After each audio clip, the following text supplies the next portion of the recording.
ইতিমধ্যেই খসড়া তালিকা প্রকাশ করেছে নির্বাচন কমিশন। বুথ ভিত্তিক যাদের নাম বাদ দেওয়া হয়েছে তাদের নাম ইতিমধ্যে প্রকাশিত হয়েছে। এই মুহূর্তে আমি রয়েছি আকুঞ্জিপাড়া মোড়। আকুঞ্জিপাড়া মোড় মানে শেখ শাহজাহানের ডেরা। শেখ শাহজাহান যে বুথ নাম্বারে ভোট দিতেন সেটা হচ্ছে 51 নম্বর বুথ, এবং সেই তালিকা ইতিমধ্যে আমাদের হাতে এসে পৌঁছেছে যে 51 নম্বর বুথ অর্থাৎ 51 নম্বর পোলিং স্টেশন, যেখানে লেখা রয়েছে সরবেরিয়া মোজাদ্দেদিয়া MSK। এটাই হচ্ছে শেখ শাহজাহানের বুথ, যেখানে শেখ শাহজাহান নিজে ভোট দিতেন। এবার আমি ডাউনলোডে যাব এবং কজনের নাম বাদ রয়েছে সেটা আমি দেখব, এবং এই ছবিটা আমি এই মুহূর্তে তালিকাটা একটু ওপরে তুলবো এবং দেখাবো। সব থেকে বেশি 92 জনের নাম বাদ গিয়েছে।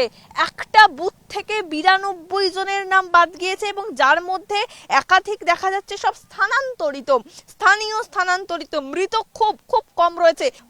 প্রথম যে লিস্টে সেখানে 3 জন মৃত রয়েছে, এবং তারপরে 1 2 3 4 5 6 7 8 জন।